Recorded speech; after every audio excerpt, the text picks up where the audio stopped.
Romanos capítulo 11, 33 a 36. Quero acreditar que vocês já encontraram. E assim diz a palavra do Senhor: ó profundidade das riquezas, tanto da sabedoria como da ciência de Deus! Quão insondáveis são os seus juízos e quão inescrutáveis os seus caminhos! Porque quem conheceu o intento do Senhor? Ou quem foi o seu conselheiro? Ou quem lhe deu primeiro a ele, para que ele seja recompensado? Porque dele, e por ele, e para ele são todas as coisas. Glória, pois, a Deus eternamente. Amém. Você vai fazer o seguinte: bota a sua mão assim, a sua mão direita. Você vai fazer exatamente do jeito que eu fizer, tá? Você vai descer do céu para você assim, e vai dizer: porque dele, escorrega para frente, para sua frente, por ele e para ele. Tem gente fazendo ao contrário, fazendo no avesso, aí você vai perder a bênção. Vamos lá: porque dele, por ele e para ele são todas as coisas. Coloque a mão na sua cabeça. Tudo que tiver aí é do Senhor, é pelo Senhor e é para o Senhor. Coloque a mão no seu coração. Tudo que estiver aí é dele, por ele e para ele. Coloque a mão no seu bolso. Tudo que estiver aí é dele, por ele e para ele. Todas as coisas pertencem ao Senhor. Pai, nós te louvamos, que todas as coisas são tuas. Te louvamos, ó Pai, porque tu tens nos dado o privilégio de sermos chamados teus filhos, e de fato somos, por conta da morte e ressurreição do Senhor Jesus Cristo. Por conta do poder do sangue vertido na cruz, é que nós nos tornamos filhos de Deus. Por isso, Senhor, nós queremos entender a tua palavra nesta noite. Coloca com exatidão a expressão da tua vontade dentro dos nossos corações. Assim oramos e o fazemos, em nome de Jesus. Amém e amém. Queridos, eu quero ser rápido com os irmãos, mas eu quero pensar sobre Jesus, sabedoria e ciência de Deus. Quando se fala em sabedoria, a própria palavra de Deus diz que o temor ao Senhor é o princípio da sabedoria. É totalmente diferente de inteligência. Há pessoas que são muito inteligentes, mas que não são sábias. A sabedoria, ela começa no temor ao Senhor, começa na reverência à vontade de Deus, à exatidão da expansão do desejo de Deus sobre os nossos corações, sobre nossas vidas, sobre todos os nossos intentos. Deus sempre desejou um relacionamento de intimidade conosco, muito mais que um relacionamento entre um Deus distante e homens e mulheres, embora criados à sua imagem e semelhança, aqui embaixo, distanciados. Deus sempre procurou ter um relacionamento saudável com o ser humano, obra-prima da sua criação. Tanto que diz a palavra de Deus que depois que Deus criou o homem, depois que Deus colocou o homem no jardim do Éden, Deus todos os dias saía para conversar com esse homem. Deus dialogava com esse homem, porque o desejo de Deus é ter um relacionamento de intimidade entre pai e filhos. Durante a nossa história, a história humana, Deus vem falando de várias maneiras, em várias circunstâncias, em várias oportunidades, principalmente no Antigo Testamento. Deus falou muito através dos seus profetas. E diz a palavra de Deus que a nós aprouve a Deus falar nos últimos dias através do seu Filho, a quem constituiu herdeiro de todas as coisas, herdeiro de todas as coisas. Ele é dono do que eu penso, ele é dono do que eu faço, ele é dono do meu jeito de andar, ele é dono da minha vida, ele é o Senhor da minha vida. Aquela teoria que por vezes encontramos algumas pessoas falarem, é uma teoria anticristã: a vida é minha e quem manda nela sou eu. Enquanto ela for sua, essa palavra do Senhor, essa palavra de sabedoria, ela não coaduna com a sua experiência de vida com Deus. Ela passa a ser uma expressão da verdade, mas ela não é a verdade na sua existência, no seu relacionamento com Deus. Quando Deus resolveu falar através de Jesus, o seu Filho, constituindo herdeiro de todas as coisas, muito mais do que a prata e o ouro, que quando fora criado o mundo, Deus já os fez, Deus entregou a Jesus o domínio também da vida de todos aqueles que arrependidamente se achegam ao trono da graça de Deus, aqueles que abrem os seus corações para Deus, aqueles que revelam a sua fé no Senhor Jesus Cristo. A palavra do Senhor diz que, como filho e como herdeiro de todas as coisas, Jesus, ele é a base da nossa fé. Ele é a base da nossa fé. Ele não é simplesmente uma alegoria, ele não é apenas uma informação, ele é uma pessoa. E ele é uma pessoa muito mais que um ser humano, embora humanizado entre nós, Deus conosco, Emanuel, embora nascido de uma virgem, embora sofrendo as mesmas coisas que quaisquer seres humanos aqui na terra, exceto a influência do pecado, Jesus Cristo, não podemos esquecer de que ele é o próprio Deus. Ele não é um Deus na Trindade, ele é o próprio Deus. E a palavra do Senhor diz: ó profundidades das riquezas. A palavra do Senhor está dizendo: olha que coisa profunda, que riqueza, que coisa incontestável, que coisa que não se pode mensurar. Tanto quando corremos para conhecer a sabedoria de Deus, quanto quando nós conhecemos ou corremos para conhecer a ciência de Deus.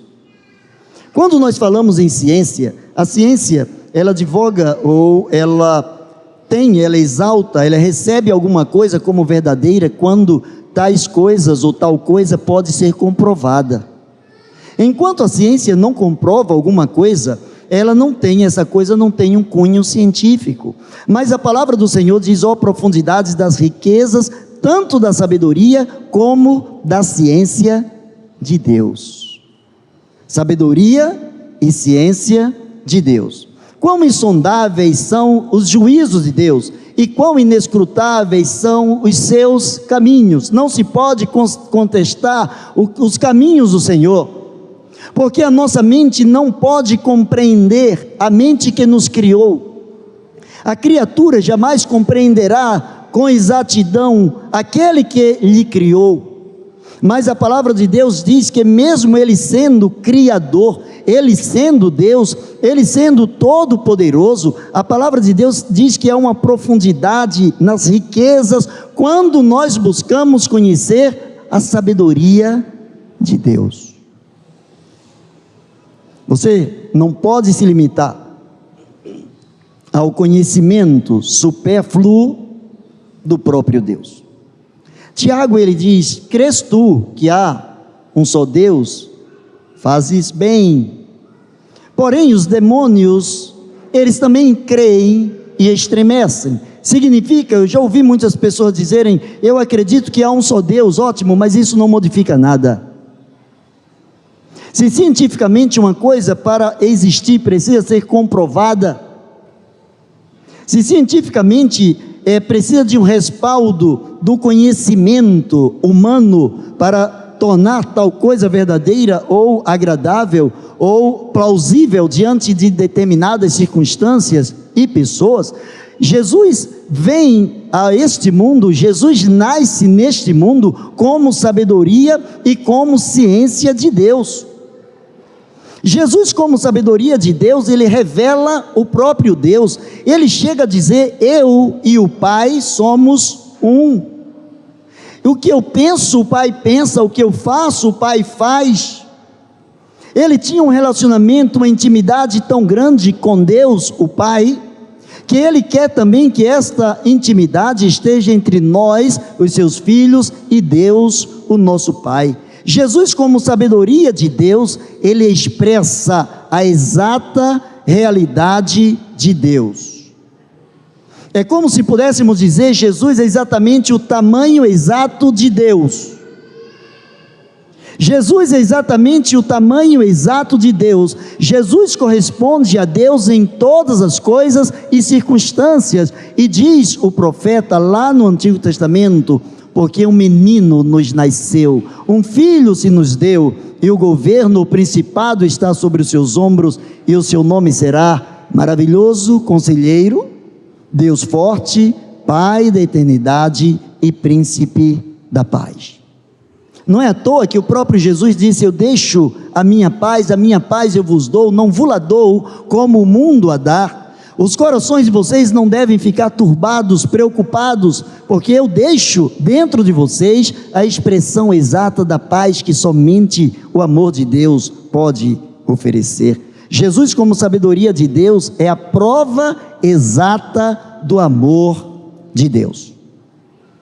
Quantas pessoas fazem juras de amor no início do casamento, no início do namoro? Quantas pessoas fazem juras de amor nos seus relacionamentos, nas suas amizades?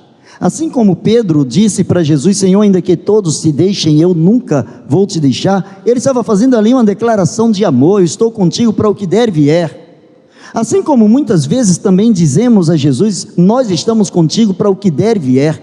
E esse der e vier, diz a palavra de Deus que, porque dele, por ele e para ele são todas as coisas. Se estamos com ele para o que der e vier, precisamos entender que a prova do amor de Deus, Jesus é a prova real do amor de Deus para com as nossas vidas. E amor só se corresponde com amor.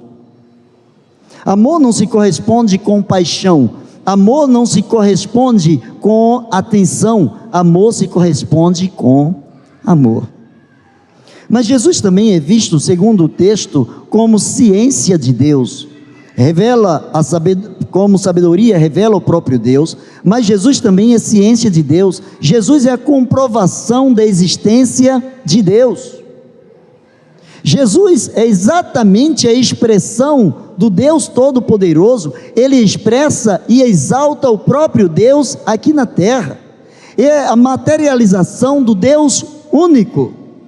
Amados, para a mente humana é um tanto quanto confuso um ser que não tem início de dias, não envelhece, não morre, é autoexistente, ninguém o criou, não tem pai, não tem mãe, não tem genealogia, e não obstante todas essas características, ele se materializa, ele se humaniza, ele vem viver entre nós, e ele nasce de dentro de alguém que ele mesmo criou. Ele nasce de uma virgem chamada Maria, porque ele é a ciência de que Deus existe. Maria podia pegar o seu filho, Maria podia, mesmo não tendo lugar nos locais que pudessem recebê-los, mesmo colocando o seu filho numa estrebaria, mesmo colocando o seu filho perto de determinados animais, de coxos de animais, mesmo colocando num lugar não saudável para as crianças nascerem, crescerem, assim como nós queremos o melhor para os nossos filhos, mas nós entendemos que Deus permitiu que Maria tocasse no próprio Deus, que José tocasse no próprio Deus, que os apóstolos tocassem no próprio Deus, que os discípulos tocassem no próprio Deus, que os seus seguidores tocassem no próprio Deus, e que eu e você também possamos tocar no próprio Deus. Jesus, como ciência de Deus, ele é autoexistente, mas ele nasceu em forma humana. A palavra do Senhor diz: porque dele, por ele e para ele são todas as coisas. Jesus é fonte, Jesus é caminho, e Jesus é o merecedor de toda a glória. A palavra de Deus diz: porque dele, todas as coisas são dele, a sua vida é dele, a sua família é dele, os seus bens são dele, os seus pensamentos são dele, e quando os pensamentos não coadunam com a palavra dele, tais pensamentos precisam ser refutados. E aí, quando os nossos pensamentos, ações, quando as nossas palavras ou omissões nos levam a nos distanciar da presença de Deus, aí entra a expressão do que diz a palavra de Deus: ó profundidade das riquezas. Quando eu me sinto totalmente tolhido, quando eu me sinto totalmente impotente para toda e qualquer coisa na vida, diz a palavra do Senhor que o sangue de Jesus Cristo, seu Filho, nos purifica de todo pecado. Aquilo que me é impossível fazer, pela minha inexatidão, pela minha constância como humano, às minhas fragilidades, aos meus erros, aos meus impulsos próprios, carnais, eles são perdoados pelo poder do sangue de Jesus. A palavra de Deus diz que por Ele é o caminho. Ele mesmo falou: eu sou o caminho. Ninguém, absolutamente ninguém, nem pastor, nem padre, nem papa, nem pai de santo, nem crente, nem descrente, nem incrédulo, nem gospel, nem evangélico, nem católico, nem espírita, ninguém chega a Deus a não ser através de Jesus. Por isso que nos nasceu um menino, que é o príncipe da paz, porque somente através dele é que nós conseguimos voltar para Deus. E para concluir, a palavra do Senhor diz: porque dele, por ele e para ele. Precisamos direcionar a Deus toda a glória. A palavra do Senhor diz que os anjos cantaram no dia em que Jesus nasceu: glória a Deus nas alturas. Os céus cantaram glória a Deus nas alturas. Os homens precisam cantar glória a Deus nas alturas. E é possível paz na terra aos homens de boa vontade, porque através do poder do sangue dele, isso nos leva a trabalharmos, a sermos pessoas que se inclinam para agradar o seu coração. Jesus Cristo é o presente que Deus nos enviou, aquele que foi constituído por Deus como herdeiro de todas as coisas. Querido, querida, você é propriedade exclusiva de Deus. Você sabe o que significa isso? Você é propriedade exclusiva de Jesus, porque dele, você é dele. Você não deve andar em desconformidade com a vontade dele, porque você é dele. A palavra do Senhor diz que nós temos a mente de Cristo. Você é dele, a sua mente precisa estar focada em agradar-lhe. Você é dele, e sendo dele, você precisa ser guiado por ele, através dele. Pedro, escrevendo a sua segunda carta, ele diz: porque também o Senhor Jesus nos deixou o exemplo para que possamos seguir as suas pisadas. Ele nos deixou o exemplo para que pudéssemos caminhar igualmente ao que ele caminhou. A diferença é que nós pecamos e ele não pecou, mas todas as vezes que pecarmos, diz a palavra do Senhor, todo pecado confessado e deixado traz sobre a vida daquele que o confessou e deixou a misericórdia do Senhor. E isso a sabedoria humana não consegue entender, a inteligência humana não consegue escrutar. Não há entendimento humano como alguém que porventura já usou drogas, já matou, já adulterou, já roubou, já fez de tudo que é hostil nesse mundo, pode ter certeza de que tem paz de espírito e que um dia há de morar na presença do Senhor. Porque assim como essa pessoa que praticou todos esses outros atos, eu e você que porventura não tenhamos praticado um assassinato, um roubo, um furto, um roubo à mão armada, semelhantemente a todas essas pessoas, nós também somos pecadores, e o pecado nos afastou de Deus, e o pecado nos afugentou de Deus, e agora somente através dele, por ele, é que nós podemos voltar para Deus, e por fim, para ele. Através dele nós somos alcançados pela sua graça, a fim de que por você que é propriedade exclusiva de Deus. Quantos colocam no seu carro propriedade exclusiva de Deus? Não coloque no seu carro, coloque no seu coração. Coloque no seu coração. Independente de onde estiver essa frase, coloque essa frase no seu coração: eu sou propriedade exclusiva de Jesus, porque dele, por ele e para ele eu sou. Quando através de nós as ações de graça são entregues a ele, aí sim, nós começamos a reconhecer que a ele pertencem todas as coisas. Neste período em que nós estamos vivendo, é muito normal que as pessoas desejem umas às outras Feliz Natal. Mas o que é o Natal? Poucas pessoas param para lembrar que Natal é o nascimento do Filho de Deus. E quando dizemos a alguém Feliz Natal, devemos estar cônscios, devemos estar conscientes de que estamos desejando que aquele que nasceu, aquele que se humanizou, aquele que é Deus conosco, aquele a quem pertence todas as coisas, aquele por quem são todas as coisas, aquele para quem são todas as coisas, ele precisa fazer e deseja fazer a diferença na minha vida e na sua vida. Que este tenha sido o último Natal em nossas vidas, em que, porventura, mesmo sabendo do nascimento de Cristo, não tenhamos deixado Cristo nascer e renascer e transformar a nossa vida, a nossa mente e a nossa história. Baixe a sua cabeça e vamos falar com Deus em nome de Jesus. Pai bendito, nós queremos louvar o Teu nome, nós queremos Te agradecer pela Tua presença, Senhor. Te agradecemos por este grande presente. Jesus nasceu, o Teu Filho nasceu, mas o presente é nosso. Pai, muito obrigado por teres nos chamado, nos convidado à festa, Senhor, do nascimento do Teu Filho. Obrigado, Senhor, pelas vidas que renasceram simbolicamente nesta noite, através da aceitação de Cristo Jesus em suas vidas, em suas histórias. Pai, em nome de Jesus, a começar pela minha vida, a vida de cada pessoa que está aqui.